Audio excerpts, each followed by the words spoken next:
Hello children, कुसुम ma'am की online class में आपका स्वागत है। प्यारे बच्चों, आज हम चौथी कक्षा की विषय हिंदी का पाठ 15 है, माँ को पत्र में आने वाले अभ्यास को अच्छी तरह से सीखेंगे। सभी बच्चे वीडियो को शुरू से लेकर अंत तक पूरी देखें और अगर आप अभी तक मेरे चैनल का हिस्सा नहीं बने हैं तो मेरे चैनल ऑनलाइन स्टडी हब को सब्सक्राइब भी करें, साथ में दिए बेल आइकन को जरूर प्रेस करें। तो देखिए, शुरुआत करते हैं अभ्यास। आइए शब्दों के अर्थ जानें।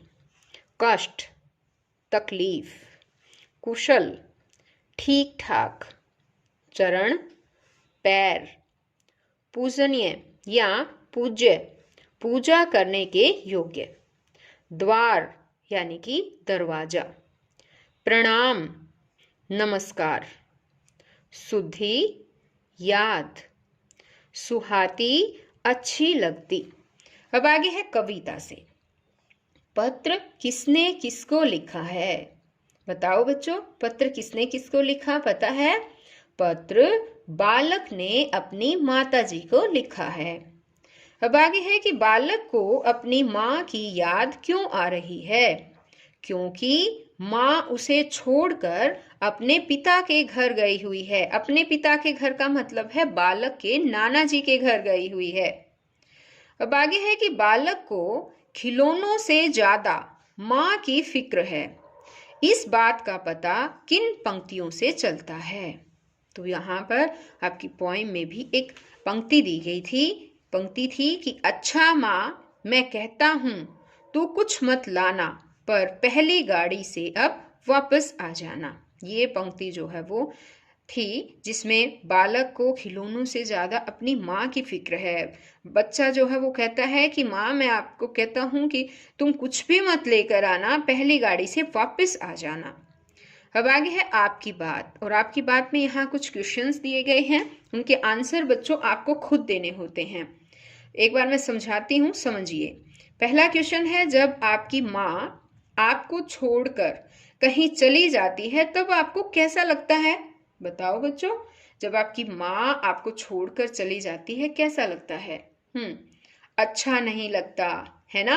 आपका मन नहीं लगता, माँ की खूब याद आती है।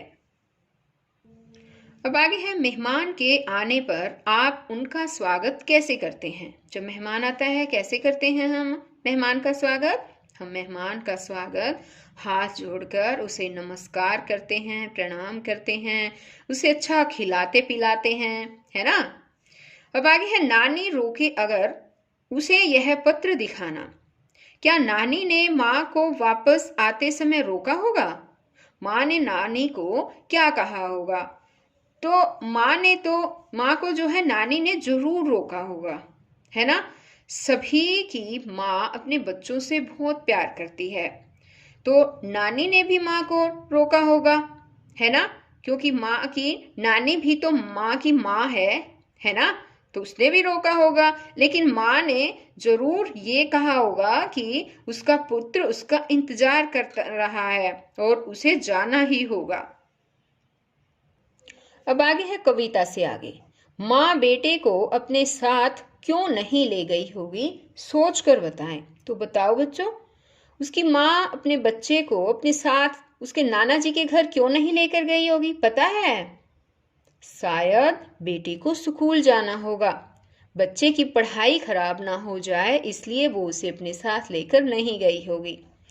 अब आगे है, माँ अपने बेटे को छोड़कर अपनी माँ से मिलने चली गई।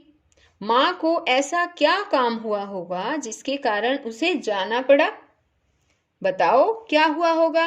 हो सकता है कि माँ के घर में कोई बीमार हो गया हो। शायद माँ की माताजी या पिताजी यानी कि बच्चे के नाना जी और नानी जी की तबीयत अचानक खराब हो गई हो और उसकी माँ को जाना पड़ गया हो, है ना? अब आगे है कि नानी रोके अगर उसे यह पत्र दिखाना। क्या नानी ने माँ को वापस आते समय रोका होगा? माँ ने नानी को क्या कहा होगा? तो ये वाला क्वेश्चन जो है वो हम पहले भी कर चुके हैं, है ना?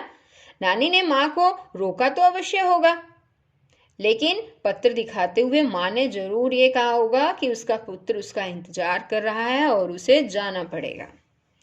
अब आगे है भाषा की बात। पढ़ें, समझें और लिखें। यहाँ है पूजनीय माता जी के चरणों में बहु तेरा। तो इसमें इसने कहा जो ये पूजनीय है ना, उसका मतलब है जो पूजा करने योग्य हो।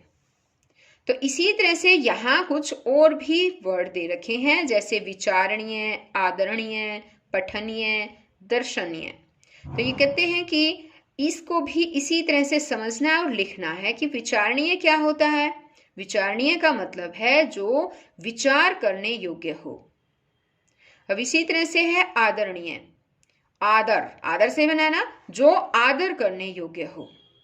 पठनीय, पठन, ध्यान दीजिए ये पठन, जो पठन करने योग्य हो। दर्शनीय, दर्शनीय में देखिए दर्शन, जो दर्शन करने योग्य हो। अब है कि नानी रोके अगर यह पत्र दिखाना। इस वाक्य में आए पत्र शब्द में त्रय संयुक्त व्यंजन आया है। त्रय में संयुक्त व्यंजन है बच्चों, जो त प्लस र से बना है।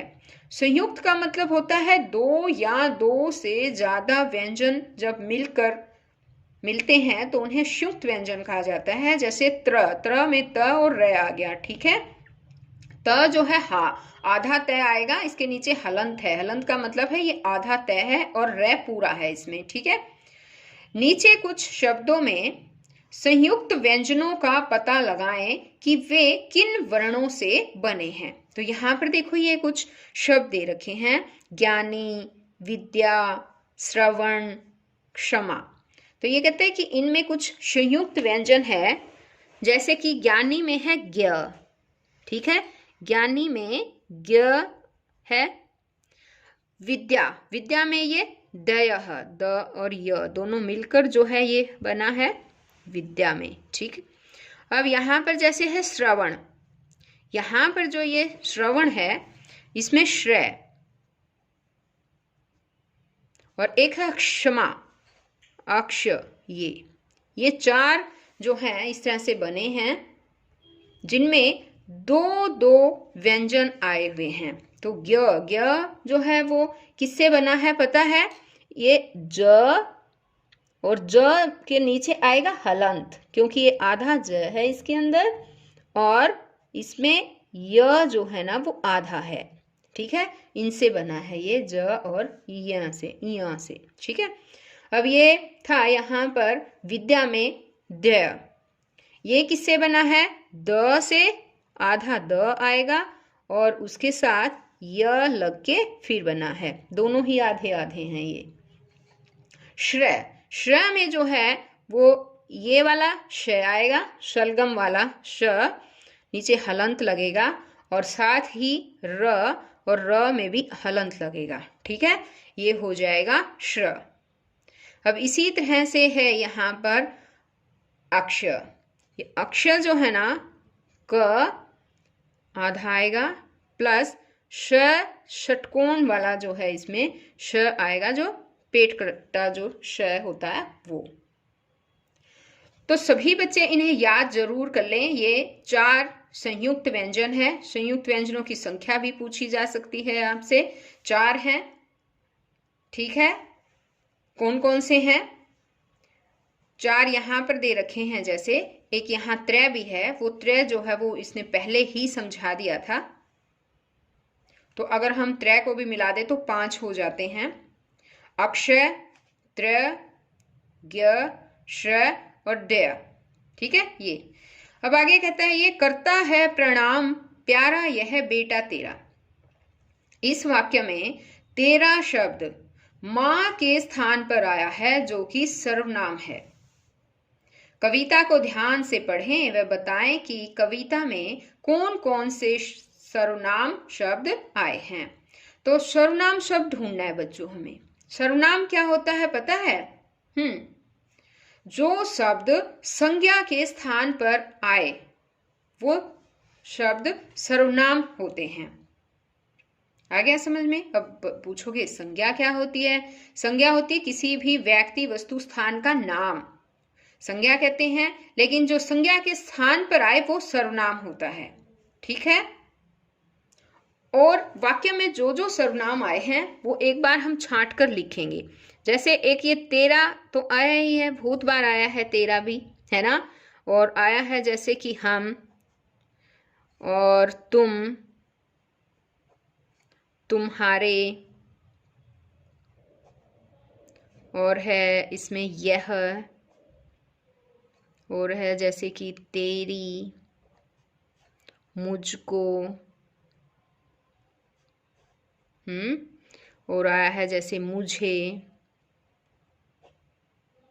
और है जैसे तुझको, तू, और इसमें कुछ, उसे। इस तरह से बच्चों बहुत सारे जो है सर्वनाम इसमें आए हैं।